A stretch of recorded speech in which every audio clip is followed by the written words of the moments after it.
എല്ലാവരും ജോയിൻ ചെയ്തെന്ന് പറഞ്ഞിട്ട് നെറ്റ് ഇഷ്യൂ ആകും. നേരത്തെ 7 8 ഒക്കെ കാണിച്ചു, ഇപ്പൊ പോയി വീണ്ടും.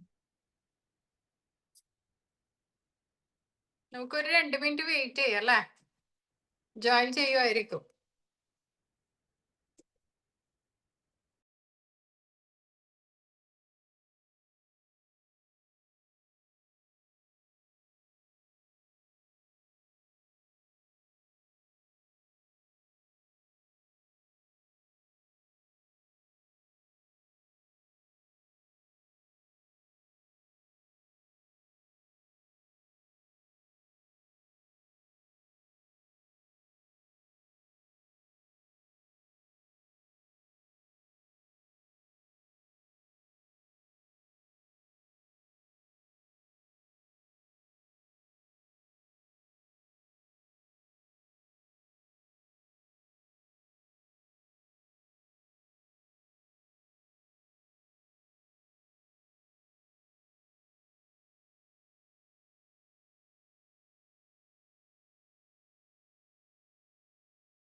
ഓക്കെ, നമുക്ക് സ്റ്റാർട്ട് ചെയ്യാം അല്ലേ?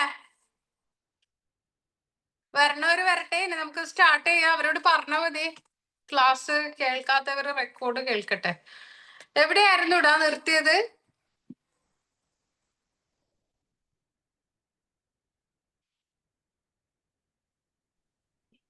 ടീച്ചിങ് മാനുവൽ ടീച്ചിങ് മാനുവലിന്റെ ഫസ്റ്റ് പോർഷൻ എടുത്തു. കുറച്ചു ടീച്ചിങ് മാനുവല് പിന്നെ നമ്മള് ഉദ്ഗ്രഥിത സമീപനം എടുത്തിട്ടുണ്ടോ? നോ, ഇല്ല. ഫസ്റ്റ് ടീച്ചിങ് മാനുവലിന്റെ ഫസ്റ്റത്തെ കുറച്ച് എടുത്തിട്ടുള്ളൂ. എന്റെ സ്വന്തം ടീച്ചിങ് മാനുവൽ ആണോ? എന്റെ സ്വന്തം ടീച്ചിങ്. ഓക്കെ, എന്തായി? മോണ്ടിസറിന്റെ കുറച്ച് വർക്ക് തന്നിട്ടുണ്ടായിരുന്നു, എഴുതിയിട്ടുണ്ടോ? Jiji, good evening.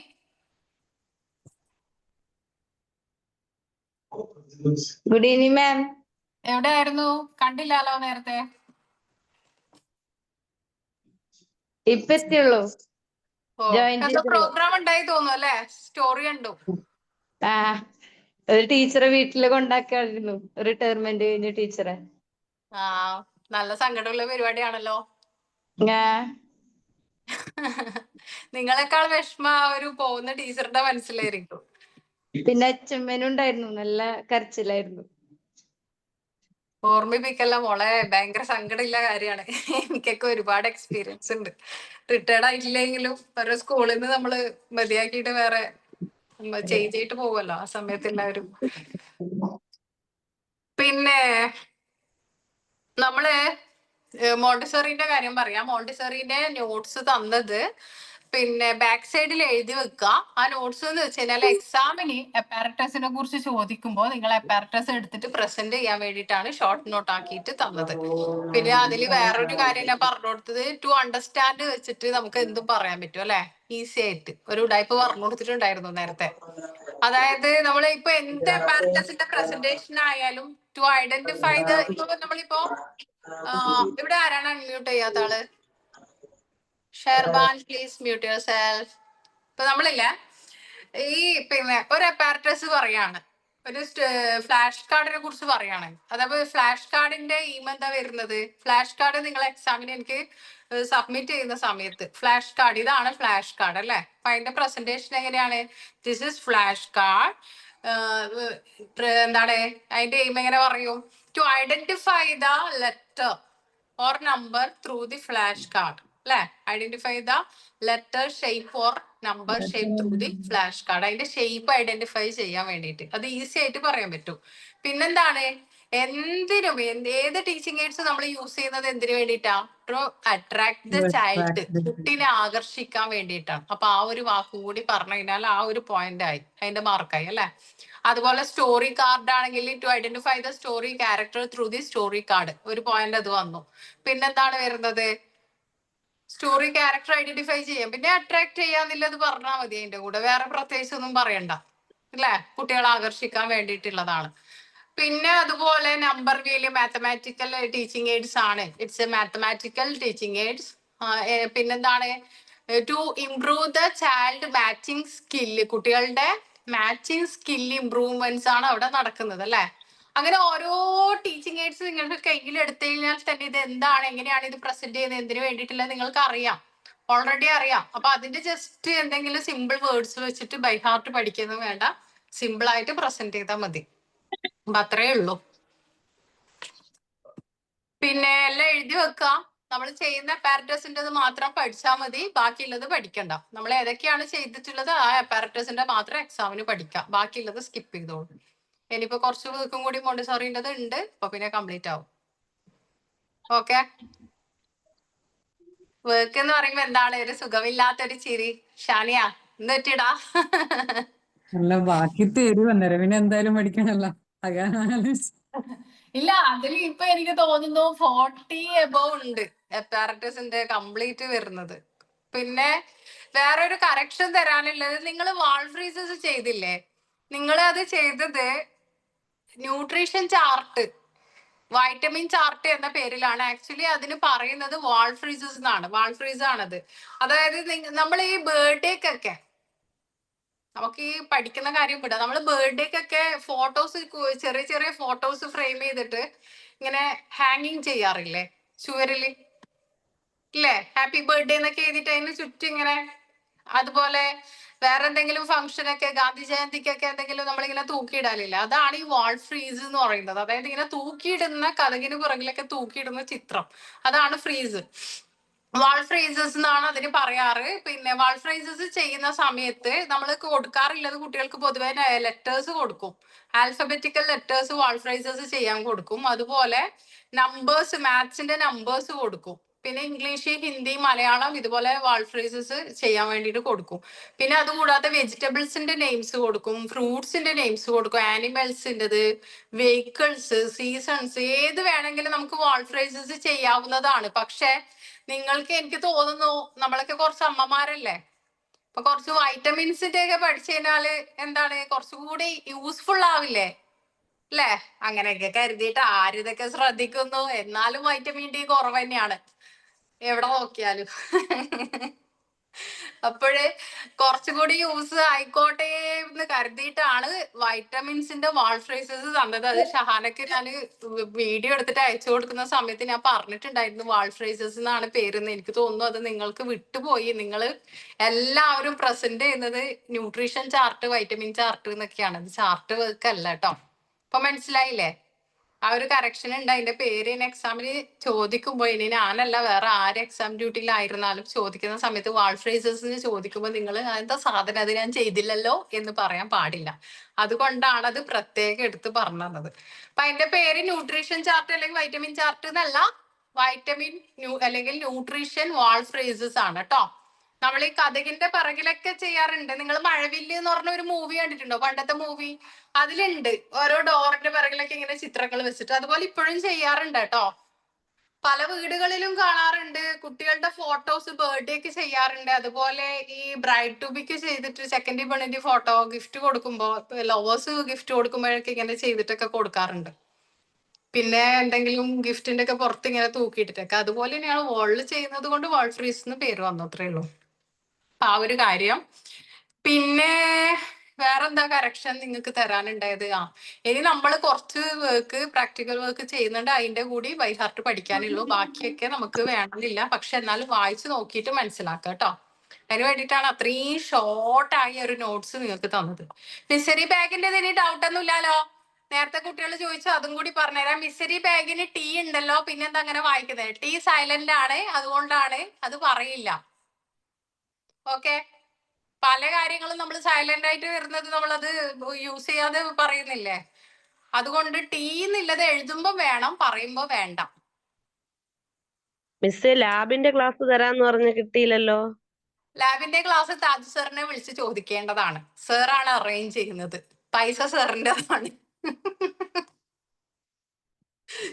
സംഭവം താജ് സാറ് സെറ്റ് ചെയ്ത് തരും എന്ന് പറയുന്നുണ്ട്. ആള് ഹൗസ് വാമിംഗ് ആയിട്ട് പിന്നെ ഇത്രയും ബിസിയാണെന്ന് തോന്നുന്നു. ഹൗസ് വാമിംഗ് കഴിഞ്ഞു, ഫ്രീ ആയിട്ട് ഉണ്ടാവും. ഇപ്പൊ സാറിന് തന്നെ മെസ്സേജ് അയച്ച് ഒന്ന് ചോദിച്ചാൽ മതി കേട്ടോ, ഒന്ന് സ്പീഡപ്പ് ചെയ്യാൻ വേണ്ടിയിട്ട്. എന്നെ വിളിക്കുകയാണെങ്കിൽ ഞാൻ വരും കേട്ടോ. എനിക്ക് പറ്റുന്ന ജില്ലയിലൊക്കെ വന്നിട്ട് പ്രസന്റ് ചെയ്ത് തരും. എനിക്ക് ഇഷ്ടമാണ് മോണ്ടിസോറിന്റെ അപ്പാരറ്റസ് ഒക്കെ നിങ്ങൾക്ക് കാണിച്ചു തന്നിട്ട് ആ ഒരു പ്രസന്റേഷൻ ചെയ്യാനൊക്കെ ഇഷ്ടമാണ്. പക്ഷെ എന്ത് ചെയ്യാൻ, ഓരോ ജില്ലയിലും വരികയെന്ന് വെച്ചാൽ പിന്നെ കാരവൻ ആ സിസ്റ്റത്തിലായിരിക്കും അത് പോവുക. പക്ഷെ എങ്കിലും നോക്കാം, ട്രൈ ചെയ്യാം. ഇതിൽ വേറെ ആരെങ്കിലും ആണെങ്കിലും ഓക്കെ, ഞാൻ രക്ഷപ്പെട്ടു. കാരണം എനിക്ക് ട്രാവൽ ചെയ്യില്ല, അത്ര മൈഗ്രെയിനിലുണ്ട്, അത്ര വലിയ സുഖമില്ല പരിപാടിയില്ല. എക്സാം എപ്പോ നമുക്ക് വരുന്നത്?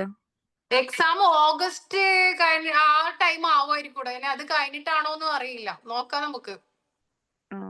പിന്നെ നമ്മളെ പ്രീ മറ്റേ പ്രൈമറിന്റെയും മോണ്ടിസോറിന്റെ ഒക്കെ ഉള്ള ഫുൾ നോട്ട്സും കാര്യങ്ങളൊക്കെ അല്ലേ മിസ്സേ? നോട്ട്സ് മോണ്ടിസോറിൻ്റെത് ഓൾമോസ്റ്റ് നിങ്ങൾക്ക് തന്നുകൊണ്ടിരിക്കണുണ്ട്. ഇപ്പൊ കംപ്ലീറ്റ് നമ്മളുടെ ടെക്സ്റ്റ് ബുക്കിലുള്ള അപ്പാരറ്റസിന്റെ കംപ്ലീറ്റ് നോട്ട്സ് നിങ്ങൾക്ക് തന്നു കഴിഞ്ഞു. മോണ്ടിസോറിന്റെ ആൽബം തന്നിട്ടുണ്ട്.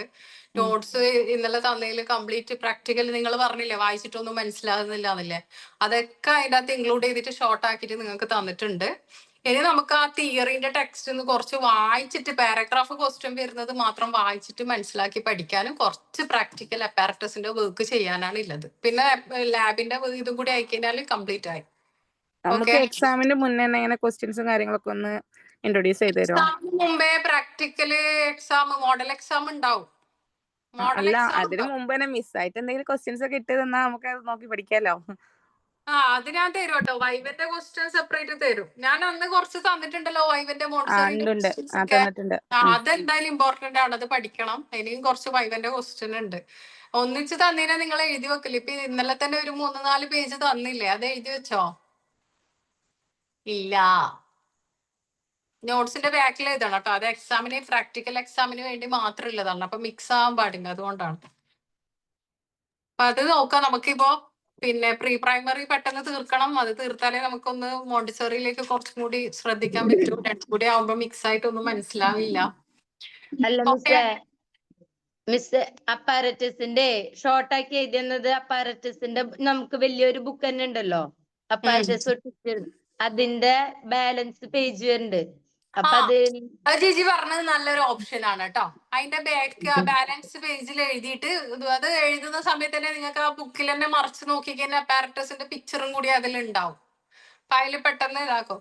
അതുപോലെ കുട്ടികൾ നേരത്തെ ചോദിച്ചു, ഈ നോബിളുടെ സിലിണ്ടർ, നോബ്ലസ് സിലിണ്ടർ എന്ന് പറഞ്ഞിട്ട് വരുന്നില്ല. ആ സിലിണ്ടർ എങ്ങനെയാ ചെയ്യുന്നതെന്ന് വെച്ച് കഴിഞ്ഞാൽ വേണമെങ്കിൽ നമുക്ക് അതിന്റെ മോഡൽ ചെയ്യാം. പിന്നെ ഒരുപാട് കാർഡ്ബോർഡും ചാർട്ടൊക്കെ എക്സ്പെൻസീവ് ആണ് ആക്ച്വലി. മോണ്ടിസോറിന്റെ വർക്ക് എന്ന് പറഞ്ഞാൽ പ്രാക്ടിക്കൽ വർക്ക് ചെയ്യാൻ തന്നെ നല്ലൊരു എമൗണ്ട് നിങ്ങളെ നിന്ന് പോകും. കാരണം ഒരുപാട് കാർഡ്ബോർഡും ചാർട്ടും ഇതൊക്കെ കട്ട് ചെയ്ത്.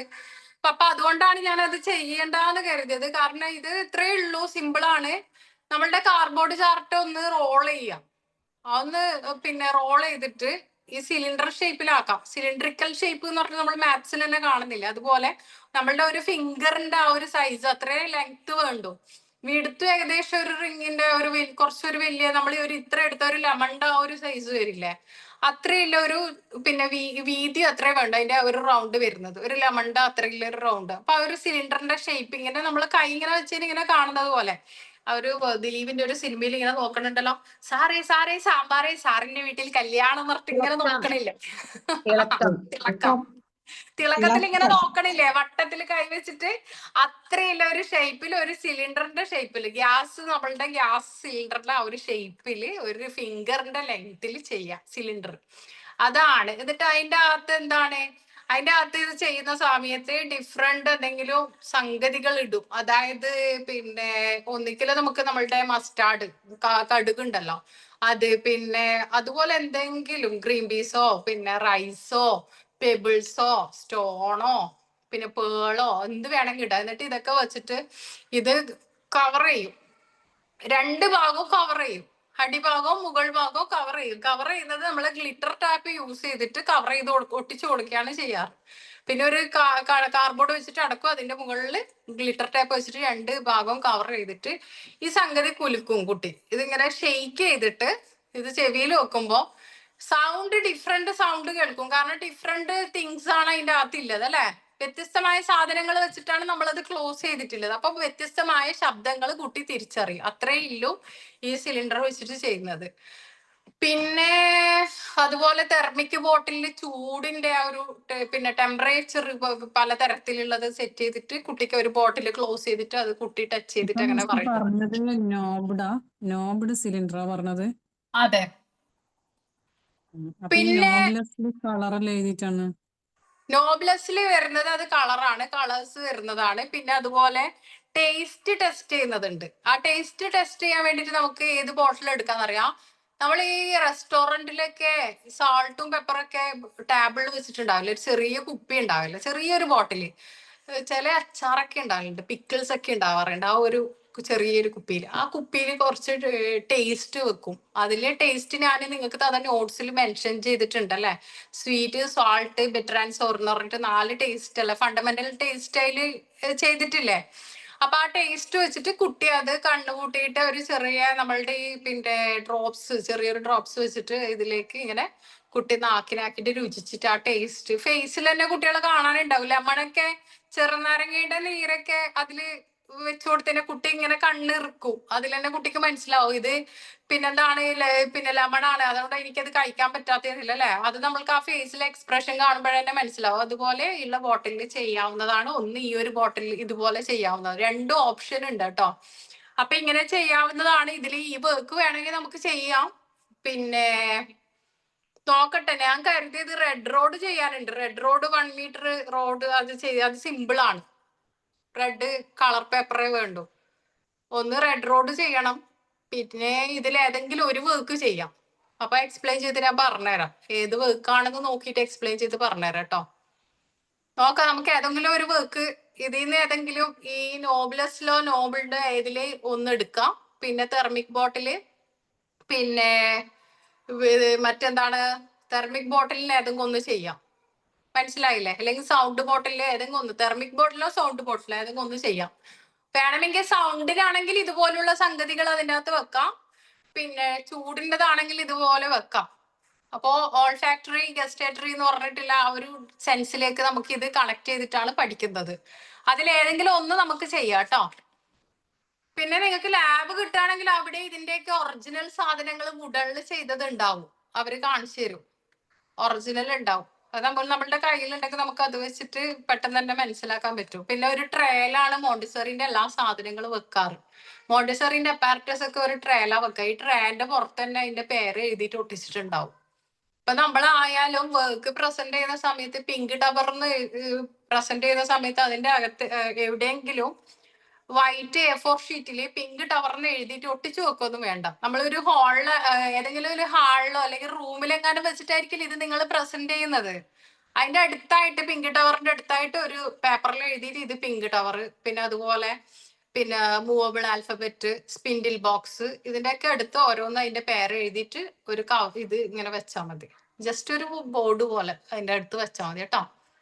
അപ്പൊ പിന്നെ കുറച്ചുകൂടി ഈസി ആയിട്ട് എന്നിട്ട് ഇതിങ്ങനെ കാണിച്ചു തന്നിട്ട് എക്സാമിന് ക്യാമറ ഓൺ ചെയ്ത് വെച്ചിട്ട് പ്രസന്റ് ചെയ്താൽ മതി. ഇതാണ് this is pink tower, this is a sensorial apparatus, concept of big, bigger, biggest, small, smaller, smallest, അങ്ങനെ ഒന്ന് പ്രസന്റ് ചെയ്താൽ മതി. അത്രേ വേണ്ടൂ. എക്സ്പ്ലെയിൻ ചെയ്ത് പറയണ്ട. ഒരു 2-3 ലൈൻസ് പറഞ്ഞാൽ തന്നെ നിങ്ങൾക്ക് അതിന്റെ ഫുൾ മാർക്കായി. മനസ്സിലായില്ലേ? ഇത് ഞാൻ എക്സാമിന് മുമ്പായിട്ട് നിങ്ങൾക്ക് ഇതിന്റെ ക്ലാസ് തരും എന്തായാലും. പിന്നെ നിങ്ങൾ ഇങ്ങനെ ഡൗട്ട് എന്തായാലും ഉണ്ടാവുമല്ലോ ചെയ്തുകൊണ്ടിരിക്കുമ്പോ. ലാസ്റ്റ് ടൈം ആവുമ്പോഴാണ് ഡൗട്ട് ക്ലിയർ ആവും എന്തായാലും. അതുകൊണ്ട് ജസ്റ്റ് ഒന്ന് പറഞ്ഞു തന്നതാണ്. നമ്മൾ ചെയ്ത എല്ലാവർക്കും നമ്മൾ പ്രസന്റ് ചെയ്യണോ എക്സാമിന്? എല്ലാവർക്കും പ്രസന്റ് ചെയ്യണം. അതാണ് പ്രാക്ടിക്കൽ എക്സാമിന്റെ മാർക്ക്. പിന്നെ വേറൊരു സംഗതി ഉണ്ട് കേട്ടോ. വേറൊരു വലിയ സത്യം എന്താണെന്നറിയോ? ശരിക്കും മനസ്സിലാക്കി വെച്ചോളൂ. ഞാൻ അധികം കുട്ടികളോട് പറയാത്തതാണ്, എങ്കിലും മനസ്സിലാക്കി വെച്ചോളൂ. അതായത് നിങ്ങൾക്കിപ്പോ പ്രാക്ടിക്കലിന് നല്ല മാർക്ക് സ്കോർ ചെയ്ത ഒരു കുട്ടിയാണ്. തിയറിന്റെ പേപ്പർ നമ്മൾ എന്ത് ചെയ്യും? അത്യാവശ്യം മാർക്ക് ഒന്ന് കുറഞ്ഞു, വലുതായിട്ട് എഴുതിയിട്ടില്ല. അപ്പൊ നമ്മൾ ഈ WSRD ടീം അവരാണ് ഈ അവസാന സർട്ടിഫിക്കറ്റ് നിങ്ങൾക്ക് തരേണ്ടത് അല്ലേ? ആ സമയത്ത് നോക്കുന്ന സമയത്ത് പ്രാക്ടിക്കലി കുട്ടിക്ക് 98 ഔട്ട് ഓഫ് 100. അപ്പൊ ആ കുട്ടീന്റെ മാർക്ക് തിയറിക്ക് ഇത്ര കുറയൂലോ, നന്നായിട്ട് ചെയ്ത കുട്ടിയാണല്ലോ. അപ്പൊ അവരുടെ വക ഡിവൈഡ് ചെയ്തിട്ട് ഒരു മാർക്ക് ഉണ്ടാവും. കാരണം ഇപ്പൊ റിസൾട്ട് വന്നപ്പോഴാണ് സംഭവിച്ചത്. എല്ലാ റിസൾട്ടിലും അത് കാണാവുന്നതാണ്. കാരണം ഈ തിയറി നല്ല രീതിയിൽ അറ്റൻഡ് ചെയ്യാത്ത കുട്ടിയാണെങ്കിൽ കൂടി ഈ പ്രാക്ടിക്കലിന്റെ മാർക്ക് വെച്ച് കമ്പയർ ചെയ്തിട്ട് കുറച്ചൊരു മാർക്കിൽ നല്ലൊരു മാറ്റം ചേഞ്ച് കാണാറുണ്ട്, നല്ലൊരു പാസ് മാർക്ക് കിട്ടാറുണ്ട്. അപ്പൊ അത് പ്രാക്ടിക്കലിന്റെ കാര്യം നമ്മൾ അത്രയും ശ്രദ്ധിക്കേണ്ട കാര്യമാണ്. ഓക്കെ, ഇപ്പൊ റിസൾട്ട് വന്നപ്പോഴും കുട്ടികൾക്ക് അങ്ങനെയാണ്. ഇപ്പൊ എന്നോട് ഒരു കുട്ടി എന്നോട് ചോദിച്ചു, മിസ് പ്രാക്ടിക്കലിന്റെ തിയറിക്ക് നല്ല മാർക്ക് കിട്ടില്ല. ഞാൻ പറഞ്ഞെന്തേ? അപ്പൊ നോക്കിയാലും കുറച്ച് മാറ്റം, രണ്ട് മാർക്കും എന്റെ കയ്യിലുണ്ട്. ഇപ്പൊ ഞാൻ നോക്കിയ സമയത്ത് ചെറിയൊരു ഇത് വന്നിട്ടുണ്ട്, കുറച്ച് മാർക്ക് അധികം അവരുടെ സൈഡിൽ നിന്ന് പോയിട്ടുണ്ട്. അപ്പൊ എനിക്ക് മനസ്സിലായി. ഞാൻ പറഞ്ഞ എന്തായാലും പ്രാക്ടിക്കല് നല്ല രീതിയിൽ ഒരു മാർക്കാറ്റ് കുറവില്ല, 99 എങ്ങാനും കിട്ടി. അപ്പൊ ഞാൻ പറഞ്ഞു അതിന്റെ ഒരു ഇതെന്തായാലും ഡിവൈഡ് ചെയ്തിട്ട് പോവും, ഇന്റേണൽ മാർക്ക് മൊത്തത്തിലൊന്ന് ഡിവൈഡ് ചെയ്തിട്ട് പോവും. അപ്പൊ അത് ഇതിലേക്ക് ആഡ് ചെയ്തതാണ്. അത്രയില്ല, അവർക്ക് അർഹതപ്പെട്ട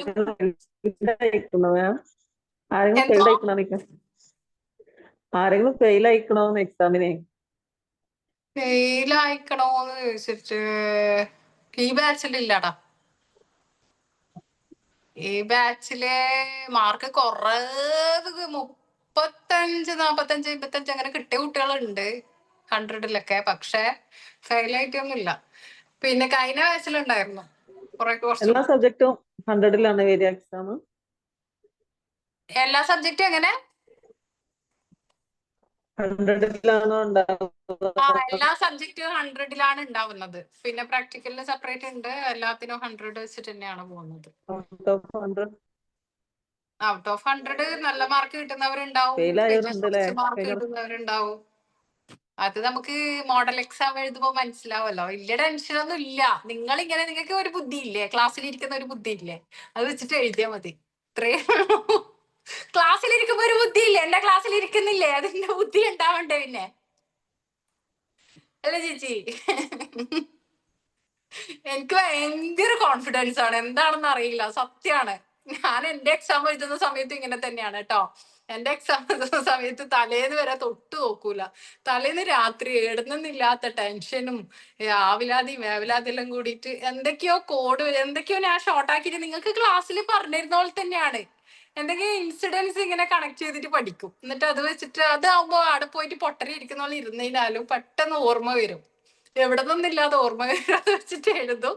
കഷ്ടപ്പെട്ട് ട്യൂഷന് പോയിട്ട് പഠിച്ചാൽ അവരെക്കാട്ടി മാർക്കും വാങ്ങും. അതാണ് നമ്മളുടെ ഉഡായിപ്പ് എന്ന് പറയുന്നത്. ഉഡായിപ്പ് മെത്തേഡ് പലപ്പോഴും സക്സസ് ആണ് ചില സംഗതികളില്. എല്ലാവർക്കും ആ മെമ്മറി പവർ ഉണ്ടാവണമെന്നില്ലല്ലോ.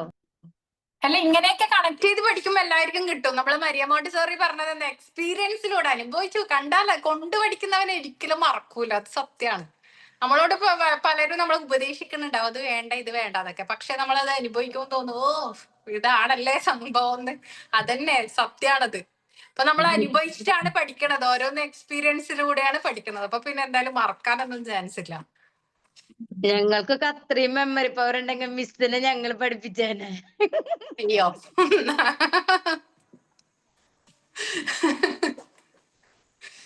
പക്ഷെ ഞാൻ ഇപ്പൊ ഒന്ന് സൈലന്റ് ആയി ഒതുങ്ങിയിട്ട് പോവാണ്. പണ്ടെന്ന് അങ്ങനെയല്ല, ഒരു സമയത്ത് ഒരു 10 കാര്യങ്ങളെങ്കിലും ചെയ്തിട്ട് എനിക്ക് അങ്ങനെ ഇഷ്ടം. എല്ലാ കാര്യങ്ങളും ഒന്നിച്ച് ചെയ്യുന്നതാണ് ഇഷ്ടം. പക്ഷെ ഇപ്പൊ കുറച്ച് സൈലന്റ് ആയിട്ട് പോകുന്നുണ്ട്. ചിലപ്പോ ഇനി കുറെ കഴിഞ്ഞാൽ വേറെ എന്തെങ്കിലും ഇതിലേക്ക് അങ്ങനെയാണോന്ന് അറിയില്ല. പക്ഷെ ഇപ്പൊ ഇങ്ങനെ സൈലന്റ് ആയിട്ട് പോകുന്നുണ്ട്. അപ്പൊ നമുക്ക് ക്ലാസ്സിലേക്ക് കടക്കാം. മോണ്ടിസോറിന്റെ ഡൗട്ട് ഏകദേശം ക്ലിയർ ആയില്ലേ? ഇല്ലേ? അത് ഇനിയും വരും എക്സാം കഴിയണവരെ. അതുണ്ടാവും, അതറിയാം. ഞാൻ ഇവിടെ തന്നെ ഉണ്ട്. നിങ്ങളുടെ ബാച്ച് ചെയ്തവർ ഇവിടെ തന്നെ ഉണ്ട് കേട്ടോ. അടുത്തത് നമുക്ക് ടീച്ചിങ് മാനുവൽ നമ്മൾ എടുത്തില്ലേടാ?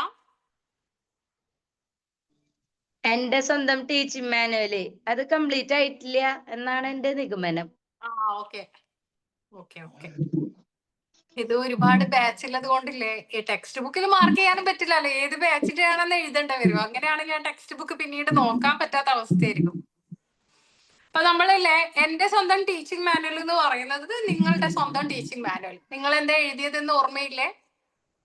അത് തന്നെയാണ് നിങ്ങളുടെ ടീച്ചിങ് മാനുവൽ. നമുക്ക് ഷോർട്ട് ആക്കിയിട്ട് പറയാലോ.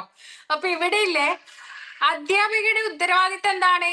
ഓരോ വിഷയത്തിലും ഓരോ ക്ലാസ്സിലും കുട്ടി നേടാൻ ഉദ്ദേശിക്കുന്ന ശേഷികൾ അതല്ല മിസ്സേ, കാര്യങ്ങൾ അത് നല്ല അതിന് അല്ലേ? പ്രവർത്തനം ആസൂത്രണം ചെയ്യുകയും നടപ്പിലാക്കുകയും അവിടെ തൊട്ടാ ചെയ്യണ്ടേ. Okay okay. അതില്ലേ പ്രവർത്തനം പ്രവർത്തനം ഓക്കെ ഓക്കെ. നെക്സ്റ്റ് പേജ് തൊട്ടിട്ട് അല്ലേ? അപ്പൊ ഞാൻ ഇതൊന്ന് ഷോർട്ട് ആക്കിയിട്ട് ഒന്നുകൂടി പറഞ്ഞുതരാം ക്ലാസ്സിൽ ഇരിക്കാത്തവർക്ക് വേണ്ടിയിട്ടാണ്. അതായത് നമ്മൾ ടീച്ചിങ് മാനുവൽ എഴുതുമ്പോൾ എന്താണ് ടീച്ചിങ് മാനുവൽ എന്ന് പറയുമ്പോൾ ഇവിടെ അണ്ടർലൈൻ ചെയ്യാൻ ഞാൻ പറഞ്ഞു തന്നിട്ടുണ്ട്. ധാരണകൾ, അധ്യാപികയുടെ തയ്യാറെടുപ്പുകൾ, അതായത് ടീച്ചറിന്റെ ഒരു preparation for the teaching. Then next ആസൂത്രണങ്ങൾ, പ്ലാനിങ്ങൾ അല്ലെ, പ്ലാനിങ്, പിന്നെ അസസ്മെന്റ്, ഇവയെല്ലാം അടങ്ങിയ ഒരു രേഖ ആവശ്യമായി വരുന്നു. ഇതാണ് എന്റെ സ്വന്തം ടീച്ചിങ് മാനുവൽ. ഇതുവരെ ഒന്ന് അണ്ടർലൈൻ ചെയ്യുക, ധാരണകൾ തൊട്ടിട്ട് മാനുവൽ വരെ. ഇതിന്റെ ആദ്യ ഭാഗത്ത് ടീച്ചറുടെ ബയോഡാറ്റ നമ്മൾ എഴുതിയിട്ടുണ്ട്. Name of the teacher, name of the school, strength, duration ഒക്കെ എഴുതിയിട്ടുണ്ടല്ലേ. അതന്നെയാണ് ബയോഡാറ്റ കൊണ്ട് ഉദ്ദേശിക്കുന്നത്. നിങ്ങൾ ഓൾറെഡി ചെയ്തിട്ടുണ്ട്, അതുകൊണ്ട് സംശയമൊന്നും ഉണ്ടാവില്ല. വേണമെങ്കിൽ അസംബ്ലാൻ ഒന്ന് എടുത്ത് മുന്നിൽ വെച്ചോളൂ. നെക്സ്റ്റ് വരുന്നത് രണ്ടാമത്തെ പേജിൽ വരുന്നത് പ്രവർത്തനം ആസൂത്രണം ചെയ്യുകയും നടപ്പിലാക്കുകയും. അതായത് കണ്ടന്റ് അനാലിസിസ് എന്ന് പറഞ്ഞിട്ട് നമ്മൾ എഴുതിയിട്ടുണ്ട്. ടീച്ചർക്ക് ആവശ്യമായ മറ്റു ഭാഗങ്ങളാണ് രണ്ടാം ഭാഗത്ത് വരുന്നത്.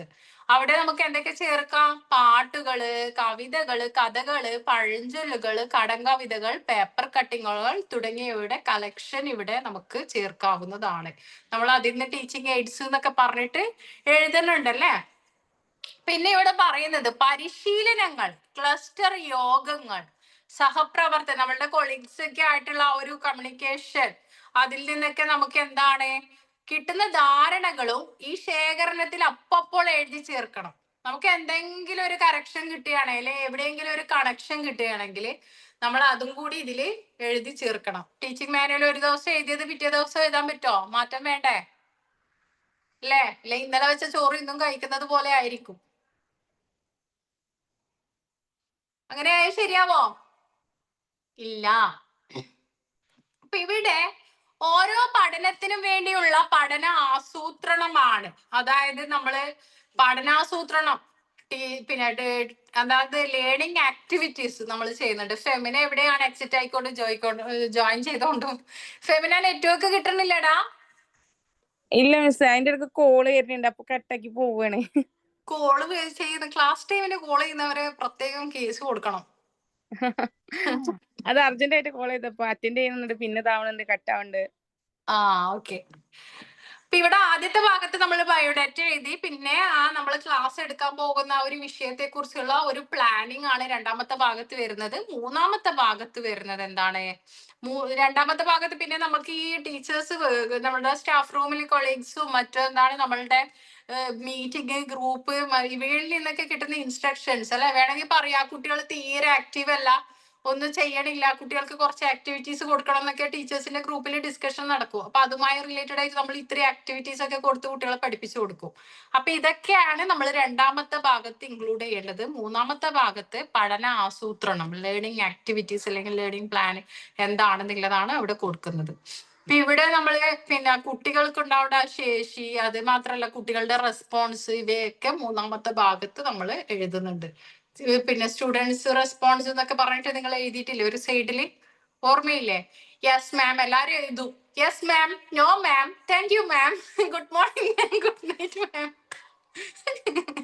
ചിലരെ എഴുതിയിട്ട് കാണാം ഇത് ഇത്ര മാത്രം എഴുതുന്നവരുണ്ടാവും പിശുക്കന്മാര്. പക്ഷെ അത്ര എഴുതിയാലും വലിയ കുഴപ്പമൊന്നുമില്ല. കാരണം നമുക്കറിയാം കുട്ടികൾ എന്തൊക്കെ പറയും, എന്തൊക്കെ പറയാതിരിക്കും. പക്ഷെ കറക്റ്റ് നമ്മളില്ലേ, ഞാനൊരു എക്സാമ്പിൾ പറഞ്ഞുതരാം. ഡയറി എഴുതാറില്ലേ? ആരൊക്കെ ഉണ്ട് ഡയറി എഴുതുന്നവര്? നമ്മൾ എന്തിനാ ഡയറി എഴുതുന്നത്? നമ്മളെ മെമ്മറീസ് അല്ലേ? മെമ്മറീസ് നമ്മള് ഡയറിയിൽ എഴുതി വെക്കും. സമീന കേൾക്കണില്ല. എന്താ? മുന്നേ എഴുതുമായിരുന്നു, ഇപ്പൊ എഴുതലില്ല. ഹസ്ബൻഡായിട്ട് നിർത്തിച്ചു. ഡയറി എഴുതുമ്പോഴേ എന്റെ ഇവിടെ ഒരു ഡയറി ഉണ്ട്, ഞാൻ ഇപ്പൊ എടുത്തിട്ട് വരേ.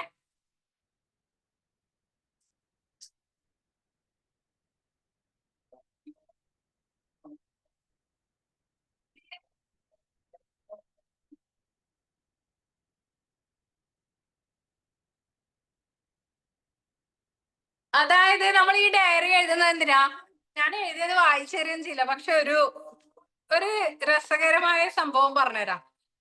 നമുക്ക് ഇതിൽ ഞാൻ എഴുതിയിട്ടില്ല 2-3 പേജ് സ്ക്രീൻഷോട്ട് ഒന്ന് എടുത്തു വെക്കല്ലേ മക്കളെ. ഇതെന്ന് വെച്ചാൽ ഞാൻ എക്സാം നടത്തിയ എന്റെ ഒരു മെമ്മറി, ആ ഒരു ഇതുപോലെ ഞാൻ എന്റെ എക്സാം നടത്തിയതും അതൊക്കെ ഞാനൊരു ഓർമ്മ പോലെ എനിക്ക് 1-2 എക്സ്പീരിയൻസ് ഉണ്ടായിട്ടുണ്ട്, അത് ഞാൻ എഴുതിയിട്ടുണ്ട്. പിന്നെ ഇത് ഈ മാസം ഓപ്പൺ ചെയ്ത ഡയറിയാണ്, അതുകൊണ്ടാണ് ഞാൻ ഇപ്പൊ എടുത്തിട്ട് വന്നത്. എന്റെ കയ്യിന്റെ അകത്ത് തന്നെ ഉണ്ടായിരുന്നു. പിന്നെ ഇതുപോലെ ഞാൻ പണ്ട് ഒരുപാട് കവിത എഴുതുമായിരുന്നു, പിന്നെ എന്തെങ്കിലും നമ്മളുടെ തോട്ട്സും കാര്യങ്ങളൊക്കെ ഇല്ല അതൊക്കെ എഴുതുമായിരുന്നു. അപ്പൊ ഇങ്ങനെയുള്ളതൊക്കെ എഴുതാനുള്ളതാണ് നമുക്ക് ഈ ഡയറി എന്ന് പറയുന്നത്. എക്സ്പീരിയൻസ് എഴുതുന്നവരുണ്ടാവും. പിന്നെ നേരത്തെ ആരോ പറഞ്ഞു സങ്കടങ്ങൾ ഉണ്ടാവുമ്പോ ഡയറിയിൽ എഴുതി തീർക്കുന്നു. അതൊരു വലിയ പോയിന്റ് ആണ്. സങ്കടങ്ങൾ ഉണ്ടാവുമ്പോ മനുഷ്യനോട് പറഞ്ഞു കഴിഞ്ഞാൽ ചിലപ്പോ ചീറ്റ് ചെയ്യുമെന്നുള്ള പേടി ഉണ്ടാവും. അതായത് മനുഷ്യന്മാർ എന്ന് പറയുന്നത് നമ്മളുടെ ഫ്രണ്ട്സ് അല്ലെങ്കിൽ ഫാമിലിക്ക് അകത്ത് തന്നെ ഉള്ളവരാണെങ്കിൽ പണി കിട്ടാൻ ചാൻസ് ഉണ്ട്. ചിലപ്പോ കുറച്ച് ദൂരെയുള്ളവരാണെങ്കിൽ അത്ര പേടിക്കൊന്നും വേണ്ട. അപ്പൊ നമ്മൾ എന്തെങ്കിലും വിശ്വസിച്ച് പറഞ്ഞു കഴിഞ്ഞാൽ ചിലപ്പോ അവര് മറ്റൊരാളോട് പറയോ, അങ്ങനെയുള്ള ഒരു പേടി ഉണ്ടാവും അല്ലെ, സീക്രട്ട് ആയിട്ടുള്ള കാര്യങ്ങൾ. എക്സ്പീരിയൻസ് ഉണ്ടാവും ചീറ്റിംഗ് ഒക്കെ കിട്ടിയിട്ടല്ലേ. പിന്നെ അത് കൂടാതെ ഡയറിയെ നമ്മൾ സന്തോഷം ഉണ്ടെങ്കിൽ അത് ഇങ്ങനെ ഭയങ്കര ഓവർ എക്സൈറ്റഡ് ആവും. നമ്മൾ മനുഷ്യന്മാരാണ്, ചിലപ്പോൾ ഭയങ്കര എക്സൈറ്റഡ് ആവും. എന്തെങ്കിലും ഹാപ്പിനെസ് ഉണ്ടെങ്കിൽ അതൊന്ന് ഡയറിയിൽ എഴുതി വെച്ച് കഴിഞ്ഞാൽ എന്തോ ഒരു സന്തോഷം ഒരാളോട് പറഞ്ഞു തീർത്ത പോലെ ഒരു ഫീലിംഗ് കിട്ടുന്നവരുണ്ടാവും ഇല്ലേ. ഞാൻ അധികം ഈ അടുത്ത കാലത്തായിട്ട്, പണ്ടൊക്കെ ഇങ്ങനെയൊക്കെ എന്തൊക്കെയോ എഴുതാറുണ്ടെങ്കിൽ ഈ അടുത്ത കാലത്തായിട്ട് അത് ഞാൻ എന്റെ ഡയറി എടുത്തിട്ട് വന്നത്. വർക്ക് റിലേറ്റഡ് ആയിട്ടുള്ള സംഗതികളെ അതിൻ്റെ അകത്ത് കയറണില്ല, എന്താണെന്ന് അറിയില്ല. വേണ്ടാന്ന് വിചാരിച്ചാൽ അത് റിലേറ്റഡ് ആയിട്ടുള്ള സംഗതികളൊക്കെ അതിൻ്റെ അകത്തേക്ക് പോകും. അപ്പോ അത് കുറച്ചുകൂടി നമ്മൾ എന്താ പറയാ പ്രൊഫഷണലി ആ ഒരു ഇതായത് കൊണ്ടായിരിക്കാം, കുറച്ചുകൂടി ബിസി ആ ഒരു ലൈഫ് സ്റ്റൈൽ അതിലേക്ക് മാറിയത് കൊണ്ടായിരിക്കാം ചിലപ്പോ അങ്ങനെ വരുന്നത്. ഇത്ര വേണ്ടാന്ന് വെച്ച് കഴിഞ്ഞാൽ അങ്ങനെ എന്തെങ്കിലും എഴുതാനേ അത് തുറക്കാറില്ലു. ഈ അടുത്ത കാലത്തായിട്ട് 2 ഡയറി എടുത്തപ്പോഴും സംഭവിച്ചത് ഇതാണ് സംഭവം. ഞാൻ അങ്ങനെയുള്ളത് ഇനി എഴുതില്ല എന്ന് കരുതിയാലും അതേ സംഭവിക്കും. ചില ആൾക്കാർ വിഷമങ്ങൾ എഴുതും, സന്തോഷങ്ങൾ എഴുതും, മെമ്മറീസ്, ചൈൽഡ്ഹുഡ് മെമ്മറീസ് എഴുതും, ടീനേജ് മെമ്മറീസ് എഴുതും. ഇങ്ങനെയൊക്കെ ഇതിനൊക്കെ വേണ്ടിയിട്ടാണ് നമ്മളെ ഡയറി. അപ്പൊ ഇതുപോലെ തന്നെയാണ് സെയിം എക്സാമിന് എന്താണ്. ഇതിന് ഞാൻ എക്സാമ്പിൾ പറഞ്ഞുതരാൻ വേണ്ടിയിട്ട് ഇതാണ് കണ്ടുപഠിക്കുന്നത് മറക്കൂല എന്ന് പറഞ്ഞു. ഇപ്പൊ എന്റെ ഡയറി കണ്ടപ്പോ നിങ്ങളെ മനസ്സിൽ അത് പതിനില്ലേ? ഒരു ബ്ലൂ കളർ ഡയറി മനസ്സിൽ പതിനില്ലേ? ഇനി എക്സാമിന് ഓർമ്മ വരില്ലേ? ഇനി ബാക്കി ഞാൻ പറഞ്ഞുതരാം. അപ്പൊ എന്താണ് ടീച്ചിങ് മാനുവൽ എന്ന് പറയുമ്പോ, നമ്മളുടെ ടീച്ചിങ് മാനുവൽ എന്താണെന്ന് പറയുമ്പോ എക്സാമിന് എഴുതാനും നിങ്ങൾക്ക് ചിലപ്പോ വാക്കുകൾ കിട്ടിയെന്ന് വരില്ല. ആ സമയത്ത് എന്താ ഓർക്കുക? ടീച്ചിങ് മാനുവൽ എന്ന് പറയുമ്പോൾ നുസ്രത്ത് മിസ്സിന്റെ ഡയറി ഉണ്ടായിരുന്നു. ടീച്ചിങ് മാനുവൽ എന്താണ്? ആക്ച്വലി നമ്മളുടെ ഒരു കുറിപ്പ് എഴുതുന്ന ടീച്ചറെ സംബന്ധിച്ചിടത്തോളം ഒരു എഴുതി വെക്കുന്ന ഒരു രേഖ, ഒരു കുറിപ്പ് എഴുതി വെക്കുന്ന ഒരു ഡയറി പോലെയാണ്. ദിവസേനയുള്ള നമ്മളുടെ ക്ലാസ് റൂമിലെ അനുഭവങ്ങൾ എഴുതാനുള്ള ഒരു ബുക്കാണ് നമ്മളുടെ ടീച്ചിങ് മാനുവൽ എന്ന് പറയുന്നത്. ഇനി മറക്കോ? നമ്മൾ അതിൻ്റെ അകത്ത് എന്താ എഴുതുന്നത്? ഇപ്പൊ ഞാൻ പറഞ്ഞു വർക്ക് റിലേറ്റഡ് ആയിട്ടുള്ള എന്റെ സംഗതികൾ ഞാൻ ഈ ബുക്കിൽ വെറുതെ എഴുതി ഇതാക്കാറുണ്ട്. അതുപോലെ തന്നെ നിങ്ങൾക്ക് നിങ്ങളുടെ ക്ലാസ് റൂമിലെ ടീച്ചിങ് എക്സ്പീരിയൻസ് എഴുതാനുള്ള ഒരു സംഗതിയാണ് നിങ്ങളുടെ ഡയറി പോലെ. അത്രേ കരുതണ്ടു, സിമ്പിൾ ആണ് ടീച്ചിങ് മാനുവൽ എന്ന് പറയുമ്പോൾ. അപ്പൊ നിങ്ങളുടെ ആ ക്ലാസ് റൂമിൽ ഒരു ദിവസം ക്ലാസ്സിൽ ഒരു കുട്ടി വെറുതെ കരഞ്ഞു വന്നിട്ട് ആ കുട്ടി ഒരു ഡൗട്ട് ചോദിച്ചപ്പോൾ ഞാൻ അതിന് റിപ്ലൈ കൊടുത്തു, അതിങ്ങനെ എക്സ്പ്ലെയിൻ ചെയ്ത് കൊടുത്തു, റിപ്പീറ്റേഷൻ കൊടുത്തു, പിന്നെ റിപ്പീറ്റേഷൻ ചോദിച്ചിട്ടുണ്ടായിരുന്നു. അപ്പൊ അതൊക്കെ നിങ്ങൾക്ക് ഒരു ഡയറിയിൽ എഴുതുന്നത് പോലെ അനുഭവങ്ങളായില്ലേ ഒരു ദിവസത്തെ ക്ലാസ്സിലെ, ഇല്ലേ? അതാണ് നിങ്ങളുടെ ടീച്ചിങ് മാനുവൽ. ഇനി ടീച്ചിങ് മാനുവൽ എന്താണെന്ന് പിന്നെ നിങ്ങളുടെ ടീച്ചിങ് മാനുവൽ എന്താണെന്ന് പറയുമ്പോൾ എന്താണെന്ന് ഇങ്ങനെ സംശയിക്കുമോ? ഇല്ല. ഒരു അധ്യാപികയ്ക്ക് ദിവസേനയുള്ള ധാരണകളും ക്ലാസ് റൂമിലെ അനുഭവങ്ങളും പിന്നെ പാഠഭാഗവുമായി ബന്ധപ്പെട്ട കുട്ടികളുടെ പ്രതികരണങ്ങളൊക്കെ കുറിച്ചു വെക്കാനുള്ള ഒരു രേഖയാണ് ടീച്ചിങ് മാനുവൽ. ഇത്ര സിമ്പിൾ ആയിട്ട് നിങ്ങളുടെ ഭാഷയിൽ എഴുതാൻ പറ്റി. ടെക്സ്റ്റ് ബുക്ക് കോപ്പി അടിക്കാൻ നിൽക്കേണ്ട ആവശ്യമുണ്ട് അതിന്? വേണ്ട. അത്രേ ഉള്ളൂ. നമ്മളുടെ അനുഭവങ്ങൾ ഒന്ന് കുറിച്ചു വെക്കാനുള്ള ഒരു രേഖ നമ്മളുടെ ഡയറി നമ്മൾ ഓർമ്മിക്കുക. എന്നിട്ട് അതിന് പകരം അവിടെ നമ്മളുടെ ടീച്ചിങ് മാനുവലിന് എഴുതി കൊടുക്കുക. അപ്പൊ സിമ്പിൾ ആയിട്ട് എക്സാമിന് പഠിക്കാൻ പറ്റിയില്ലേ? പഠിക്കാതെ തന്നെ എക്സാം എഴുതാൻ പറ്റിയില്ലേ? ഇത്രയേ ഉള്ളൂ. ഇതിനാണ് ഈ 2-3 പേജൊക്കെ എഴുതി ഇവിടെ പിടിപ്പിച്ച് നിങ്ങളെ ടെൻഷനാക്കി ഇത്രയും വലിയ പാരഗ്രാഫ് എക്സാമിന് പഠിക്കണം. അത്രയൊന്നും വേണ്ട. നിങ്ങളുടെ ഭാഷയിൽ, നല്ല ഭാഷയിൽ എഴുതാൻ പഠിച്ചാൽ മതി. കുറച്ച് ഭാവനാത്മകമായിട്ട് എഴുതാൻ പഠിച്ചാൽ മതി. വേറൊന്നും വേണ്ട. അത് ജിജി ഞങ്ങൾ എന്താ? എഴുതാം. ഇങ്ങനെ പക്ഷെ പറഞ്ഞ മിസ് അത് ഞങ്ങൾ ഇങ്ങനെ എഴുതിക്കോട്ടെ. പറഞ്ഞ പക്ഷെ മിസ് ഞങ്ങളുടെ ഭാഷ ഉള്ളതില്ല ഇങ്ങനെ എന്ന് പറഞ്ഞിട്ട് വായിക്കേണ്ടി വരും. വിടരുത്. എന്താ സെമീൻ എന്തോ പറഞ്ഞു അതിന്റെ ഇടയിൽ? എന്താടാ രണ്ടുപേരും പറഞ്ഞു? നിങ്ങളുടെ ഭാഷ നമ്മളെ പേപ്പർ മിസ് പുതിയ ഭാഷ നോക്കുന്നുണ്ടാവും. നിങ്ങളുടെ ഭാഷ അച്ചടി ഭാഷ യൂസ് ചെയ്യുക. അപ്പൊ പിന്നെ നിങ്ങളുടെ ആ സ്ലാങ് കയറാതെ നോക്കുക. എന്തുട്ടാ ഈ പറയുന്നത്? ടീച്ചിങ് മാനുവൽ എന്ന് പറഞ്ഞാൽ എന്തുട്ടാന്ന് അറിയാവോ? അതായത് ജിജിനെ ഉദ്ദേശിച്ച് മാത്രമാണ്, തൃശ്ശൂരിൽ എല്ലാവരും ഉദ്ദേശിച്ച് മാത്രമാണ് ഞാൻ പറഞ്ഞത്. അതുപോലെ എല്ലാ ജില്ലയിലും ഉണ്ട്, ഒരാൾ മാത്രമല്ല. പിന്നെ തൃശ്ശൂർ ഞാനുമായിട്ട് കുറെ വേറെ എന്തൊക്കെയോ ബന്ധമില്ലതുകൊണ്ട് തൃശ്ശൂർ ഇടയ്ക്കിടയ്ക്ക് പെട്ടെന്ന് മനസ്സിലാവും. വേറെ എല്ലാ ജില്ലയിലും അവരവരുടേതായ ഭാഷ ഉണ്ടല്ലേ. അത് നിങ്ങളുടേതായിട്ടുള്ള നാട്ടിൽ ഉപയോഗിക്കുന്ന എന്തെങ്കിലും വാക്ക് പറഞ്ഞേ, നിങ്ങളുടെ സ്ലാങ്ങിൽ എന്തെങ്കിലും ഒന്ന് പറഞ്ഞേ. ഇപ്പൊ ആർക്കും കിട്ടുന്നില്ല, എല്ലാരും പരിഷ്കാരികളായി. നോക്കിയേ, അതാണ് ഇപ്പൊ എല്ലാരും. അയ്യോ, നമ്മളൊന്നും അങ്ങനെയൊന്നും സംസാരിക്കാറേ ഇല്ല. നമ്മളിവിടെ കണ്ണൂര് പിന്നെ എനിക്ക് അധികം കണ്ണൂര് ഇതറിയില്ല കേട്ടോ. കാരണം എനിക്ക് കണ്ണൂരായിട്ട് വലിയ ബന്ധമൊന്നുമില്ല. പക്ഷെ എങ്കിലും ഒരു കാര്യം പറഞ്ഞുതരാം. അതായത് ചാടുക എന്ന് പറയും. എന്താ ചാടുക മീൻസ്? ജമ്പ് ചെയ്യുക എന്നായിരിക്കും നിങ്ങൾ ചിന്തിക്കുന്നത്. നമ്മളുടെ ഇവിടെ ചാടുക എന്ന് പറഞ്ഞാൽ കളയുക, ഡിസ്പോസ് ചെയ്യുക എന്നാണ് അർത്ഥം. വേസ്റ്റ് കഴുകി തന്നിട്ട് പറയും ഇത് ചാടി, ഇത് വേണ്ട. അല്ലെങ്കിൽ എന്തെങ്കിലും ഒരു സംഗതി തന്നിട്ട് പറയും അത് പഴയ ഡ്രസ്സാണ്, അത് ചാടി. പഴയ ഡ്രസ്സ് എങ്ങനെയാ ചാടി പോകുന്നത്? ഒന്ന് ചിന്തിച്ചു നോക്കിയേ. പറ്റോ? ഇറ്റ്സ് നോട്ട് പോസിബിൾ അല്ലെ? പഴയ ഡ്രസ്സിന് ജീവനില്ല, അതിന് ചാടി പോവാൻ ഒറ്റയ്ക്ക് പറ്റില്ല, അത് ഒരു പുൽച്ചാടിയല്ല. പക്ഷെ നമ്മളിവിടെ കണ്ണൂരുകാർ പറയുന്നത് ചാടുക മീൻസ് ഡിസ്പോസ് ചെയ്യുക, അത് കളയുക, അത് ഉപേക്ഷിക്കുക എന്നതാണ്. പക്ഷെ ചാടുക എന്ന് അതിന്റെ ഒറിജിനൽ മലയാളം വരുന്നത് തുള്ളി പോവുക, ജമ്പ് ചെയ്യുക അല്ലെ? ഇതല്ലേ വരുന്നത്? ഇങ്ങനെ ചാടുക എന്നൊക്കെ പറയാറുണ്ട്. അതെനിക്ക് അറിയാട്ടോ. പിന്നെ അത് അറിയും, ഞാൻ തിരുത്തി കൊടുക്കാറില്ല. ഞാനും ഇടയ്ക്കിടയ്ക്ക് ഇത് എന്റെ വീട്ടിൽ നിന്നൊക്കെ കേൾക്കുന്നതുകൊണ്ട് അത് പിന്നെ ശീലായി. പിന്നെ പിന്നെ വേറെ കാട്ടിക്കളയുക, നല്ല സ്പീഡുള്ള വാക്കാ. കാട്ടിക്കളയുക, തൂർക്കളയുക. അതൊക്കെ എവിടെയുള്ളതാ? തൃശ്ശൂരാണോ? അങ്ങനെയും ചോദിച്ചറിയില്ല. പിന്നെ നമ്മളുടെ റാഷിദ പറഞ്ഞ ഒരു വാക്കുണ്ട്, എന്താണെന്ന് അറിയോ? കഴിച്ചിലാക്കുക. കഴിച്ചിലാക്കുക,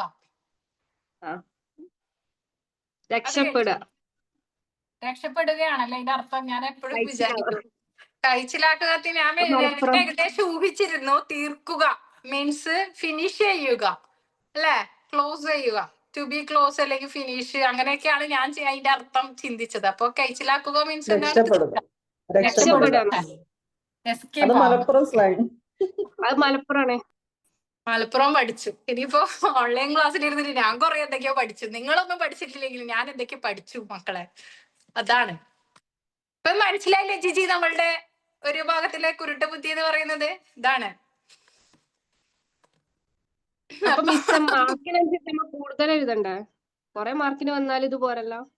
മാർക്ക് അത് ഞാൻ പറഞ്ഞുതരും. എക്സാമിന് ഞാൻ ഉണ്ടാവും നിങ്ങളുടെ കൂടെ ഓൺലൈനിൽ സൈലന്റ് ആയിട്ട് ഏതെങ്കിലും ഒരു മൂലയ്ക്ക് കുത്തിയിരിക്കും. പാവം എന്റെ മക്കളെല്ലാം എക്സാം എഴുതുന്നത് എനിക്ക് സങ്കടമാകുന്നു. മാർക്ക് കിട്ടിക്കോട്ടെ. നിങ്ങൾ എഴുതുമ്പോ എനിക്ക് വേറെ തന്നെ സങ്കടമായിരിക്കും കേട്ടോ. ചിലപ്പോ ഞാൻ സ്വയം മറന്നു പോവോ എന്ന് എനിക്കറിയില്ല. എന്തെങ്കിലും പറഞ്ഞു തരുമോ? അതാ ഞാൻ പറഞ്ഞത്, സ്വയം മറന്നു പോവോന്ന് എനിക്കറിയില്ല. കഴിഞ്ഞ എക്സാമിന് ഒരു കുട്ടിയിലെ പേഴ്സണലായിട്ട് ആൻസർ പ്രായോഗിക സമീപനങ്ങൾ എന്തോ ഇങ്ങനെ ക്വസ്റ്റ്യൻ ഇങ്ങനെ ചോദിച്ച് റിപ്പീറ്റ് ചോദിച്ചു. പക്ഷെ എനിക്കാണെങ്കിൽ അതിന്റെ ഉത്തരം എങ്ങനെയെങ്കിലും പറയണം. ലാസ്റ്റ് സൈ കെട്ടിട്ട് ഞാൻ പറഞ്ഞു എല്ലാ കുട്ടി ഇതൊക്കെ പഠിച്ചിട്ടില്ലേന്ന് പറഞ്ഞ അതിന്റെ ഉത്തരം അങ്ങോട്ട് കുറച്ച് പറഞ്ഞോട് തരാം. മിസ്സേ പഠിച്ചിട്ടുണ്ട്. എന്തൊരു സന്തോഷം എന്നറിയാം. കാരണം ആൾക്ക് അറിയാത്തതൊന്നല്ല, ഒരു ഓർമ്മ അല്ലെങ്കിൽ അങ്ങോട്ട് ഇങ്ങോട്ട് മാറിപ്പോയതാണ്. കുറച്ച് പറഞ്ഞോട് തരാം. കാരണം ഈ ഡൗട്ട് പിന്നെയും ചോദിച്ചോണ്ട് നിൽക്കുമ്പോ നമുക്ക് എന്താവും? അറിയാതെ ആൻസർ വന്നു അല്ലേ? അപ്പൊ അങ്ങനെയൊക്കെയാണ് സംഗതികൾ. ചിലര് PTA മീനിങ് വരെ അറിയാത്ത കുട്ടികൾ ക്ലാസ്സിലിരിക്കും. Full form of PTA parents teachers association. ഇപ്പൊ അതന്നെ പഠിച്ചു വെച്ചോ. 1 വേർഡ് ക്വസ്റ്റ്യന് വൈവക്കോ അല്ലെങ്കിൽ എക്സാമിനോ വരും കേട്ടോ. ഇങ്ങനെയുള്ളതൊക്കെ വരുമ്പോ കുട്ടികൾ ഇങ്ങനെ പിന്നെ ഒരു കുട്ടി എന്നോട് പറഞ്ഞു ഫിസിക്സ് പിന്നെ ഏത് സബ്ജക്റ്റാ മിസ്? 2 സബ്ജക്റ്റും കൂടി ഉണ്ട്. ഞാൻ പറഞ്ഞ 2 സബ്ജക്റ്റ് എഴുതണ്ട, ഫിസിക്സ് എഴുതിനാ എന്നാ മതി, സമാധാനായി, സന്തോഷായി. ഇനി അങ്ങോട്ട് എഴുതണമെന്നില്ല. അപ്പൊ അങ്ങനെയൊന്നും ചോദിക്കാൻ പാടില്ല. അത് എഴുതുന്ന ആൻസർ എഴുതാൻ പോയ കുട്ടികൾക്കും കൂടി കൺഫ്യൂഷൻ ആയിരിക്കും, ഏത് സബ്ജക്റ്റ് ആണോ ഇനി ഞാൻ എഴുതിയതല്ലേ അല്ലേ? അപ്പൊ അതൊക്കെ ആയിരിക്കും സംഭവിക്കാം. അപ്പൊ ഇവിടെ നമുക്ക് ക്ലാസ്സിലേക്ക് വരാം. പിന്നെ വേറെന്താ, 3ാമത്തെ ഭാഗത്ത് നമ്മൾ എഴുതുന്നത് എന്താണ്? കുട്ടികൾക്ക് ഉണ്ടാവുന്ന ആ ഒരു ശേഷികള്, പാഠഭാഗവുമായിട്ട് ബന്ധപ്പെട്ട് റിലേറ്റഡ് ആയിട്ടുള്ള ആക്ടിവിറ്റീസ് അല്ലെ, എക്സ്ട്രാ ആക്ടിവിറ്റീസ്, ഇതൊക്കെയാണ് 3ാമത്തെ ഭാഗത്ത് നമ്മൾ കൊടുക്കുന്നത്. പിന്നെ വരുന്നത് പാഠപുസ്തകത്തിന്റെയും അധ്യാപക സഹായം, ഞാൻ പറഞ്ഞതുപോലെ ടീച്ചേഴ്സിന്റെ ഹാൻഡ് ബുക്ക് ഉണ്ടാവും, അതാണ് അധ്യാപക സഹായം എന്ന് പറഞ്ഞിട്ട് വരുന്നത്. അത് വേണമെങ്കിൽ നമുക്ക് യൂസ് ചെയ്യാം, അല്ലെങ്കിൽ വേണ്ട എങ്കിൽ അത് അവോയ്ഡ് ചെയ്യാം. കാരണം ചെറിയ ക്ലാസ് ആണ്, നമുക്ക് അത്രയും ആവശ്യമൊന്നും വരില്ല. 10th ഹൈസ്കൂളിൽ +2 ലെവലിലൊക്കെ ഉള്ള കുട്ടിയാണെങ്കിൽ നമുക്കൊരു പിന്നെ ഇതുണ്ടാവും, നമ്മൾ ഫോക്കസ് ചെയ്യുന്നത് ഇത്ര % മാർക്കിൽ ആ കുട്ടി പാസ്സാവണം. അപ്പൊ ഏതൊക്കെ ക്വസ്റ്റ്യൻ വരാൻ സാധ്യതയുണ്ട്, ഏതൊക്കെ ഏരിയാസ് കവർ ചെയ്യണം എന്നൊക്കെ ഉള്ളത് നമ്മളുടെ ഈ ഹാൻഡ് ബുക്കിൽ കറക്റ്റ് വരും. പക്ഷെ ചെറിയ LKG കുട്ടിനെ പഠിപ്പിക്കാനൊന്നും ഇതിന്റെ ഒന്നും ആവശ്യമില്ല. അപ്പൊ അധ്യാപിക സഹായമുള്ള പ്രവർത്തനങ്ങൾ നമുക്ക് അതിൽ ചേർക്കാം. പിന്നെ നമ്മുടെ ലക്ഷ്യം, നമ്മളുടെ ഗോൾസ് ഏതിലേക്കാണ് നമ്മൾ ഫോക്കസ് ചെയ്യേണ്ടത്? ക്ലാസ്സിനും കുട്ടിക്കും അനുയോജ്യമായ പ്രവർത്തനങ്ങൾ തെരഞ്ഞെടുത്ത് നടപ്പിലാക്കുന്നതാണ്. അതായത് ആക്ടിവിറ്റീസ് കൊടുക്കുകയാണ് 3ാമത്തെ സ്റ്റേജിൽ വരുന്നത്, ലേണിംഗ് ആക്ടിവിറ്റീസ് 3ാമത്തെ സ്റ്റേജിൽ വരുന്നത്. അപ്പൊ അതില് നമ്മള് പാരന്റ്സിന് വേണ്ടിയിട്ടുള്ള വർക്ക് ഒരിക്കലും കൊടുത്തു വിടാൻ പാടില്ല. പാരന്റ്സിനോട് നാളെ പിന്നെ ഇന്ന ഫ്രൂട്ട്സ് ഒക്കെ ചേർത്തിട്ട് ഒരു ഡിഷസ് ഉണ്ടാക്കി കൊണ്ടുവരാനല്ലേ അങ്ങനെയൊന്നും പറഞ്ഞിട്ട് വിടാൻ പാടില്ല. കുട്ടിക്ക് ചെയ്യാൻ പറ്റുന്ന, പഠിക്കാൻ പറ്റുന്ന വർക്ക് മാത്രം കൊടുക്കുക. കാരണം നമ്മൾ ഒരു പാരന്റ് ആണ്. കുട്ടി ഒരു വർക്ക് കൊണ്ടുവരുമ്പോൾ നമുക്ക് തലവേദന എടുക്കുന്ന ഒരു വർക്ക് കാണുമ്പോൾ ദേഷ്യം വരും അല്ലേ? അങ്ങനെ ഇപ്പൊ സ്കൂളിൽ നിന്ന് കൊടുക്കുന്നില്ലേ? കൊടുക്കണുണ്ട്, ഇഷ്ടംപോലെ കൊടുക്കണുണ്ട്. പറഞ്ഞിട്ട് എന്താ വേണ്ടേ അല്ലേ? പിന്നെ നമുക്കല്ലേ ചില ചെയ്യാൻ. സ്കൂളിലൊക്കെ മാറ്റങ്ങൾ ഉണ്ട്, കുറെ സ്കൂളിൽ മാറ്റങ്ങൾ വരുന്നുണ്ട്. പിന്നെ എല്ലാ സ്കൂളിലും എല്ലാവരും അത്രയും ഭയങ്കര ട്രെയിനിങ് ഒക്കെ കഴിഞ്ഞ് നല്ല സ്കിൽസോട് കൂടിയിട്ട്, ആ ടീച്ചിങ് സ്കിൽസ് അത്രയില്ല ടീച്ചേഴ്സ് ഒന്നും അല്ല.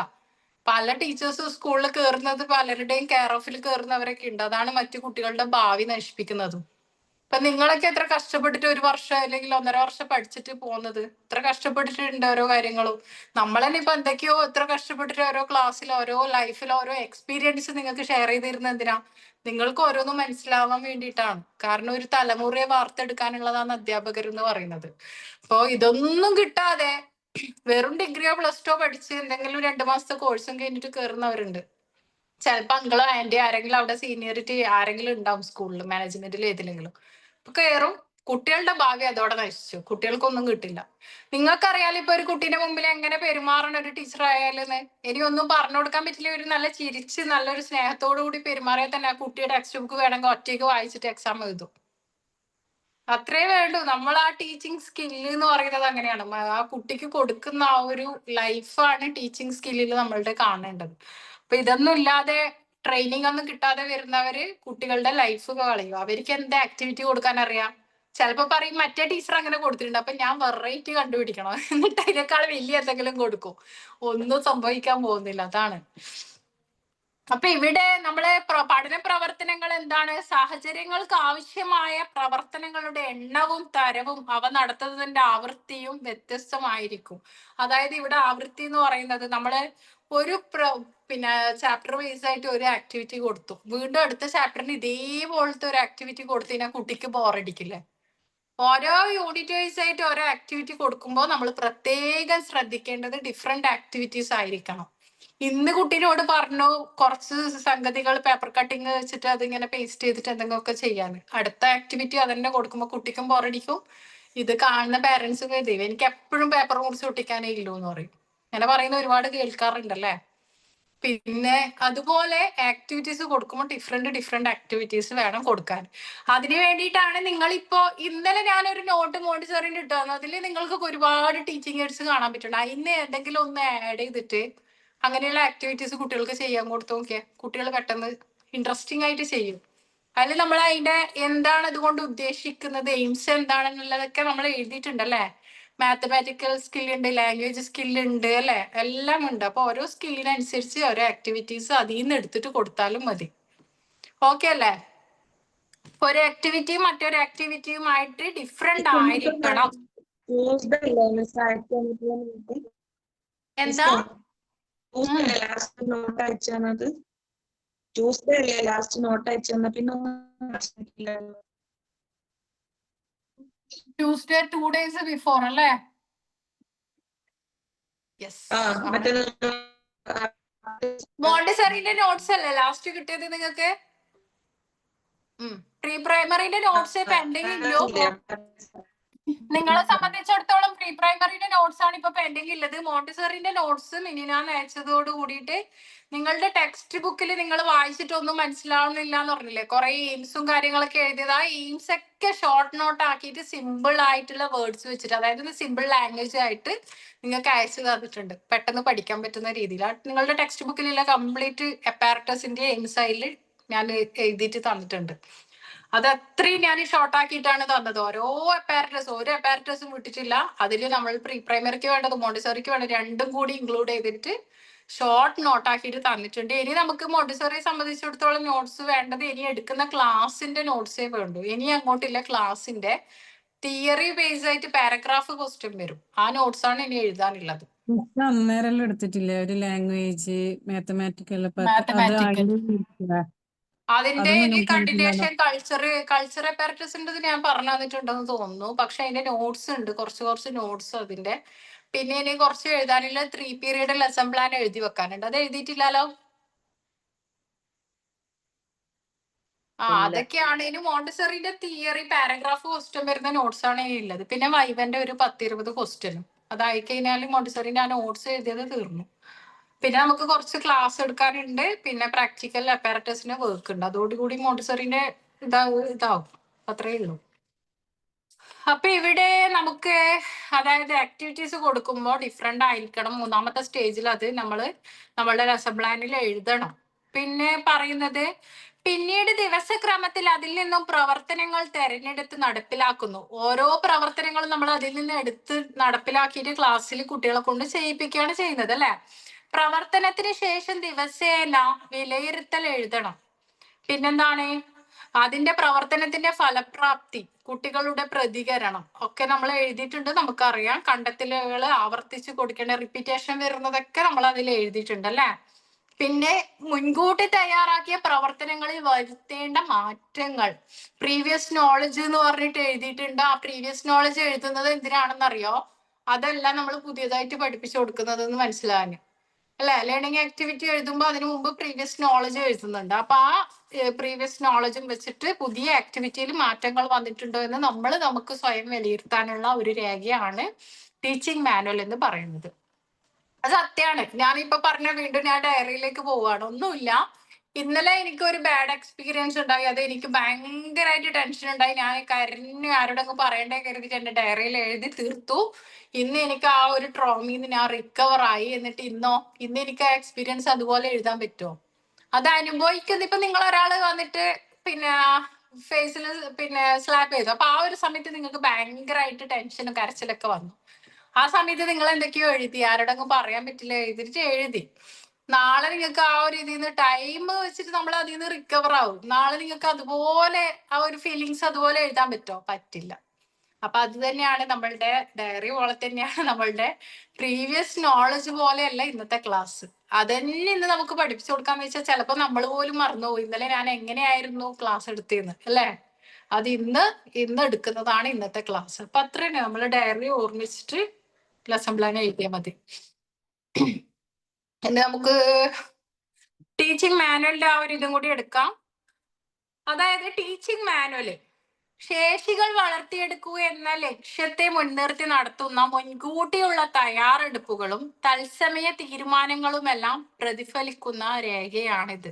അതായത് നമ്മൾ പ്രിപ്പയർ ചെയ്തിട്ട് പോകുന്നത് അതിൽ പറയുന്നുണ്ട്. പിന്നെ കറന്റ്ലി നമ്മൾ ക്ലാസ് ഓൺഗോയിങ് എടുക്കുന്ന സമയത്ത് കുട്ടികൾ എന്താണ് നമ്മളോട് സംശയം ചോദിക്കുന്നത് അതിനനുസരിച്ചിട്ട് നമ്മൾ പറഞ്ഞു കൊടുക്കുന്ന കാര്യങ്ങളുണ്ട്. അപ്പൊ ഇപ്പൊ ഞാൻ മോണ്ടിസറി എടുക്കാൻ ഉദ്ദേശിച്ചതാണോ? പക്ഷെ പകുതി 3/4 ഭാഗം മോണ്ടിസറി കൊണ്ടുപോയി. അതെന്തുകൊണ്ടാ? നിങ്ങൾ എന്നോട് സംശയം ചോദിച്ചു, അതിലേക്ക് വന്നു. അപ്പൊ അത് ക്ലാസ് മുൻകൂട്ടി പ്ലാൻ ചെയ്തതാണോ അവിടെ നടക്കുന്നത്? അല്ല. അതുപോലെ തന്നെയാണ് നമ്മൾ ക്ലാസ് എടുക്കാൻ. ഇപ്പൊ മുൻകൂട്ടി നടക്കുന്നതും പെട്ടെന്ന് തത്സമയ തീരുമാനങ്ങളും എല്ലാം പ്രതിഫലിക്കുന്ന രേഖയാണ്. അതൊരു നമ്മളുടെ ടീച്ചിങ് മാനുവലിൽ ഒരു എക്സ്പീരിയൻസ് എഴുതുമ്പോൾ അങ്ങനെ എഴുതാം. അതാണ് നമ്മളുടെ ടീച്ചിങ് മാനുവൽ എന്ന് പറയുന്നത്. ഓരോ വർഷവും ഇതിലെ ശേഖരണ ഭാഗം വളർന്നുകൊണ്ടിരിക്കും. കാരണം നമ്മൾ ഡേ ബൈ ഡേ ഇങ്ങനെ എഴുതി എഴുതി എഴുതി എഴുതി അതിങ്ങനെ വളർന്നുകൊണ്ടിരിക്കണുണ്ട്. ആസൂത്രണ ഭാഗം സാന്ദർഭികമായ മാറ്റങ്ങൾക്ക് വിധേയമാകും. അതായത് നമ്മൾ ഒന്ന് പ്ലാൻ ചെയ്തിട്ട് പോയി കഴിഞ്ഞാൽ സിറ്റുവേഷൻ അനുസരിച്ചിട്ട്, സാന്ദർഭികമായിട്ട് സിറ്റുവേഷൻ അനുസരിച്ചിട്ട് അത് മാറ്റം വരും. കാരണം പ്രീ പ്രൈമറി മാത്രം എടുക്കണം എന്ന് വിചാരിച്ച് ക്ലാസ്സിൽ കയറിയാലും മോണ്ടിസോറിന്റെ ഡൗട്ട് ചോദിക്കാം. അല്ല, അതുപോലെ തന്നെയാണ്. എന്തെങ്കിലും ആനിമൽസിനെ കുറിച്ച് ക്ലാസ് എടുക്കാൻ വേണ്ടിയിട്ട് ടീച്ചർ ക്ലാസ്സിലേക്ക് കയറിയതാണെങ്കിൽ കുട്ടി ചിലപ്പോൾ വീട്ടിനകത്ത് ഒരു ഡൊമസ്റ്റിക് വൈൽഡ് ആനിമലിനെ കുറിച്ചാണെങ്കിൽ ഡൊമസ്റ്റിക് ആനിമലിന്റെ ഒരു കാര്യം ടീച്ചറോട് ഷെയർ ചെയ്താൽ ചിലപ്പോൾ അതും കൂടി അറിയാതെ ഡൊമസ്റ്റിക് ആനിമലും കൂടി ക്ലാസ്സിലേക്ക് വരും.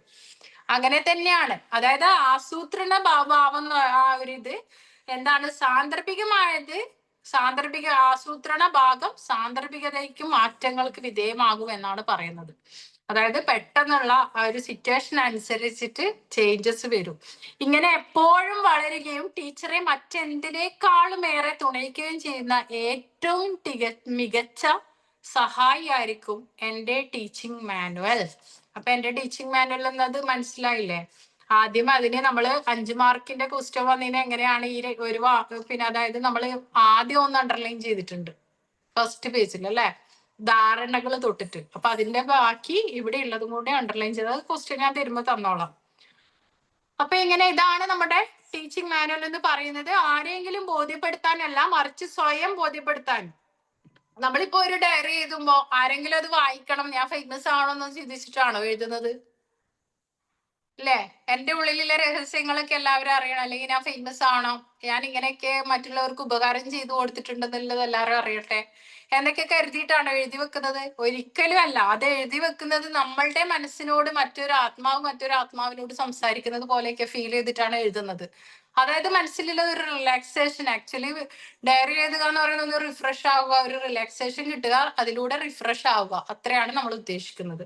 അതുപോലെ തന്നെയാണ് ടീച്ചിങ് മാനുവൽ എന്ന് പറയുന്നത്. നമ്മൾ എടുത്ത ക്ലാസ്, നമ്മൾ ജോബ് റിലേറ്റഡ് ആയിട്ടുള്ള ഒരു ക്ലാസ് എടുത്തു, അതിനെ കുറിച്ച് നമ്മൾ എഴുതി വെക്കുന്നു. അപ്പൊ ആരെയും നമ്മളുടെ ടെക്സ്റ്റ് ബുക്കിൽ പറഞ്ഞതുപോലെ മറിച്ച് ആരെയും ബോധ്യപ്പെടുത്താനല്ല, സ്വയം ബോധ്യപ്പെടുത്താനും ഒരുങ്ങാന് അല്ലെ, നമുക്ക് പ്രിപ്പയർ ആവാൻ വേണ്ടിയിട്ട്, ടീച്ചിങ്ങിലേക്ക് ഒന്ന് പ്രിപ്പയർ ആവാൻ വെൽ സെറ്റ് ആയിട്ട് പോവാൻ വേണ്ടിയിട്ടാണ് നമ്മൾ ടീച്ചിങ് മാനുവൽ എന്ന രചന പ്രക്രിയയിൽ നാം ഏർപ്പെടുന്നത്, അല്ലാതെ മറ്റുള്ളവർക്ക് വേണ്ടിയിട്ടല്ല.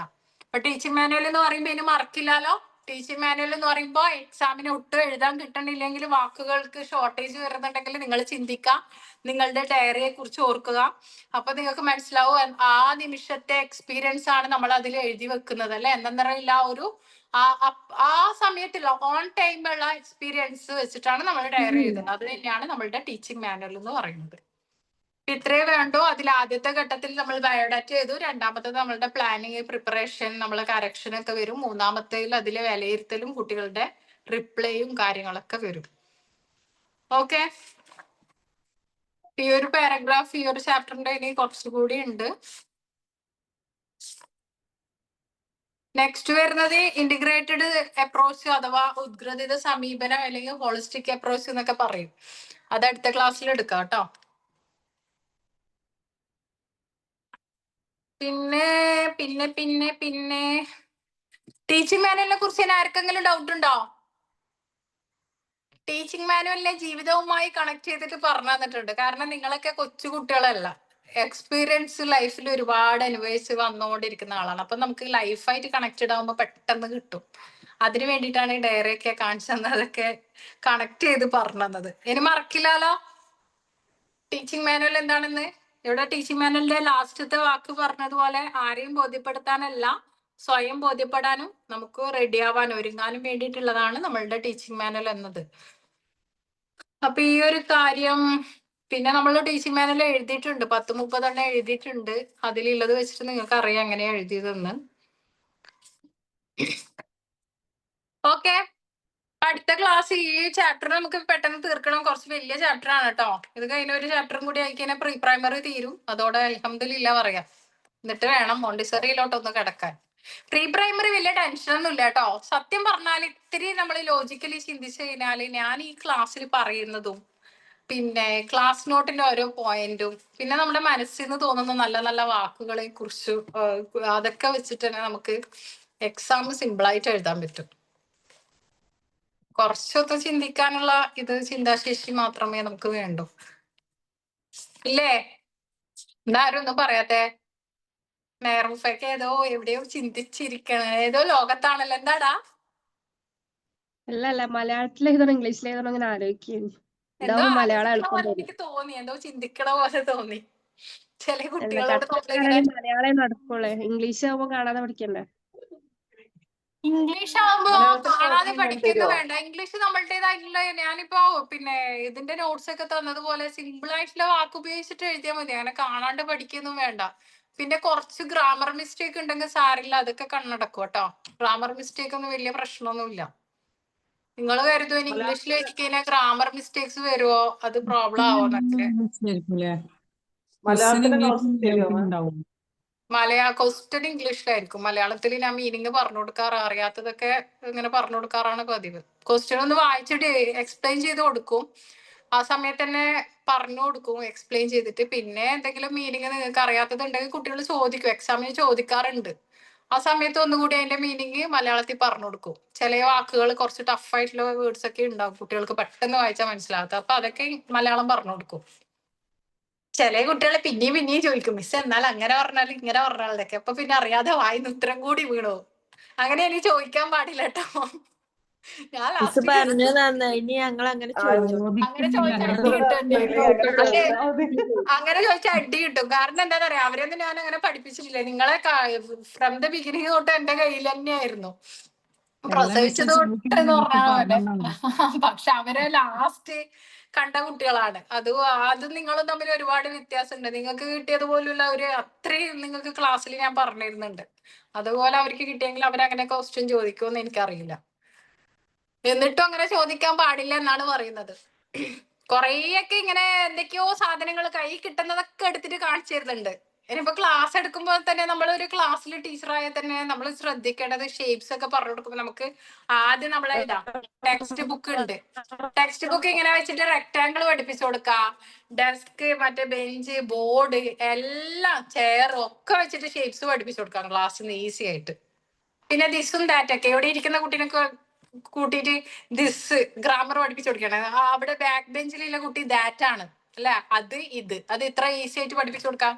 എല്ലാ കാര്യങ്ങളും നമുക്ക് ഈസി ആയിട്ട് കുട്ടികളെ ക്ലാസ് റൂമിലുള്ള സംഗതികൾ വെച്ചിട്ട് തന്നെ പഠിപ്പിച്ചു കൊടുക്കാം. അതിനൊന്നും ഡെയിലി ടീച്ചിങ് എയ്ഡ്സ് ഒന്നും ആരും ഉണ്ടാക്കി കൊടുക്കണ്ട. പ്രത്യേകിച്ച് ജോലി കിട്ടിക്കഴിഞ്ഞാൽ ഒരു ടീച്ചിങ് എയ്ഡ്സും ആക്കാൻ നിൽക്കണ്ട. പിന്നെ ധൈര്യത്തിൽ എന്താണ് കയ്യിലുള്ളത് അത് വെച്ചിട്ട് പഠിപ്പിച്ച്.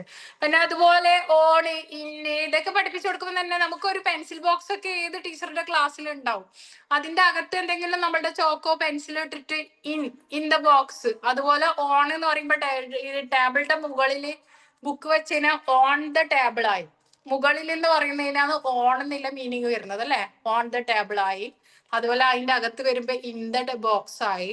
അണ്ടർ എന്ന് പറയുമ്പോൾ ടേബിളിന്റെ അടിയിൽ ഒരു കുട്ടീനെ ഇരുത്തിയിട്ട് under the table, no he's under the table, ആ കുട്ടീനെ കാണിച്ചിട്ട് പറയാം. അപ്പൊ ഇതൊക്കെ നമുക്ക് KG ബുക്ക് ഞാൻ കണ്ടിരുന്നു. ഇതിന്റെ ഇടയ്ക്ക് ട്രെയിനിങ്ങിന് വരെ ഒരാൾ ഈ ഓൺ, ഇന്ന്, അണ്ടർ, എബോ, ബിറ്റ്വീൻ ഇതൊക്കെ ചോദിച്ചിട്ടുണ്ടായിരുന്നു. ഇതൊക്കെ എക്സ്പ്ലെയിൻ ചെയ്തിട്ട് ഈസി ആയിട്ട് ഒരു ക്ലാസ്സിൽ 2 കുട്ടീനെ വിളിച്ചിട്ട് ആ കുട്ടീന്റെ നടുക്ക് 2 ബോയിനെ വിളിച്ചിട്ട് മിഡിൽ ഒരു ഹീറോയിനെ കണക്ക് ഒരു പെൺകുട്ടീനെ നിർത്തിയിട്ട് പറയാം ദിസ് ഈസ് ബിറ്റ്വീൻ. അതാണ് ബിറ്റ്വീൻ വരുന്നത്. ഇതിന്റെ രണ്ടിന്റെയും നടുക്ക് വരുന്നത് ബിറ്റ്വീൻ എന്ന് പറഞ്ഞിട്ട് അങ്ങനെ എക്സ്പ്ലെയിൻ ചെയ്ത് കൊടുക്കാം. അപ്പൊ നിങ്ങൾ കരുതും ഇതൊക്കെ ഞാൻ ബോർഡിൽ എങ്ങനെ എഴുതിയിട്ട് പഠിപ്പിച്ചു കൊടുക്കും. ബോർഡിന്റെ ഒന്നും ആവശ്യമില്ല. ക്ലാസ് റൂമിലുള്ളതാണ് നമ്മളുടെ ടൂൾസ്, ഉപകരണങ്ങൾ. കുട്ടികളെ പോലും നമ്മളുടെ ഉപകരണങ്ങളാണ്. അപ്പൊ ഇത്രയൊക്കെ എടുത്തിട്ട് വേണം പഠിപ്പിച്ചു കൊടുക്കാൻ. സിമ്പിൾ ആയിട്ട് നമുക്ക് ഇങ്ങനെയൊക്കെ ചിന്തിച്ചു കഴിഞ്ഞാൽ നമ്മള് ടീച്ചിങ് സ്കില്ല് നിങ്ങളുടെ ഉള്ളിലുണ്ടെങ്കിൽ നമ്മൾ കണ്ണു തുറന്ന് നോക്കിക്കഴിഞ്ഞാൽ കാണുന്നതൊക്കെ നമ്മൾക്ക് ടീച്ചിങ് എയ്ഡ്സ് ആയിട്ട് യൂസ് ചെയ്യാൻ പറ്റും. അത്രയും എക്സ്പീരിയൻസ് വരുമ്പോ ഒക്കെ സിമ്പിൾ ആയിക്കോളും. ചില ടീച്ചേഴ്സ് ചോദിക്കും ഇതെങ്ങനെ പഠിപ്പിച്ചു കൊടുക്കാം, പക്ഷെ അത് ആക്ച്വലി അവർക്ക് ആ സ്കില്ല് ഇല്ലാത്തതുകൊണ്ടാണ്. സിമ്പിൾ ആയിട്ട് ഒന്ന് കൈ കിട്ടിക്കുന്നത് ഇത് ഇത്രേ ഉള്ളൂ എന്ന് പറഞ്ഞാൽ അങ്ങോട്ട് കൊടുക്കാൻ തോന്നും. അത്രയും സിമ്പിൾ ആയിട്ട് നമുക്ക് പഠിപ്പിച്ചു കൊടുക്കാൻ തോന്നും. പക്ഷെ ചിലർക്ക് ആ ഒരു ഐഡിയ കിട്ടില്ല. അത് എന്തുകൊണ്ട്? അത് ആ ഒരു ടീച്ചിങ് സ്കില്ല് നിങ്ങളെ പോലെ ട്രെയിനിങ് കിട്ടാത്തതിന്റെ കുറവായിരിക്കും ചിലപ്പോ അല്ലേ. വേണമെങ്കിൽ ആ വരാന്തയിലെ പോകുന്ന ടീച്ചറെ കാണിച്ചു കൊടുത്തിട്ട് പറയാം, that that is our enemy എന്നൊന്നും പറഞ്ഞേക്കല്ലേ. അതാണ് നമ്മളുടെ ശത്രു, ആജന്മ ശത്രു.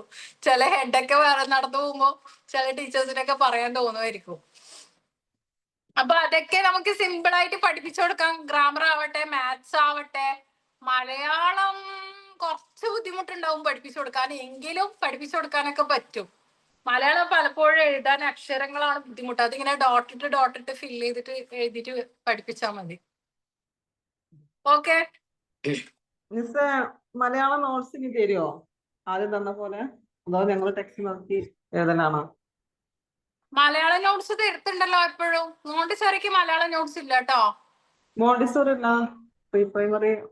പിന്നെ മലയാളം നോട്ട്സ് പ്രിപ്പറേഷനിക്ക് മലയാളം നോട്ട്സ് തരും. പക്ഷെ ക്വസ്റ്റ്യൻ ഇംഗ്ലീഷിലായിരിക്കും. അത് വലിയ പ്രശ്നമൊന്നുമില്ല, അത് ഞാനുണ്ടാവും. ഓക്കെ, ഞാൻ തരുന്ന വാക്കാണ് നിങ്ങളുടെ വാക്ക്. അപ്പൊ പ്രശ്നമില്ല. അപ്പൊ ഓക്കെ, എല്ലാവരും ഫുഡൊക്കെ കഴിച്ച് സന്തോഷമായി കിടന്നുറങ്ങിക്കോളൂ. ഇവിടെ ഇനി നിങ്ങൾക്ക് എന്റെ ശബ്ദം കേൾക്കാൻ ചാൻസ് ഇല്ല. നല്ല മഴ പെയ്യുന്നുണ്ട്. ഞാൻ അത്ര ഉച്ചത്തിൽ സംസാരിച്ചാലും നിങ്ങളിലേക്ക് ശബ്ദം എത്തില്ല. എന്റെ സൗണ്ട് മൊത്തം പോയിക്കൊണ്ടിരിക്കുകയാണ്. ഓക്കെ അല്ലേ? ഷെയർബാൻ അടിപൊളി ലവ് ഒക്കെ കത്തിച്ചിട്ടുണ്ട്. ഇതാ ഞാൻ തിരിച്ചും തന്നിരിക്കുന്നു. Love you. എല്ലാവരോടും കേട്ടോ. അപ്പൊ എല്ലാവരോടും see you in the next class. Bye, good night. അടുത്ത ക്ലാസ്സിൽ കാണാം. Bye. Good night ma'am, thank you. Okay, thank you. Special good night കേട്ടോ. ബൈ. Bye.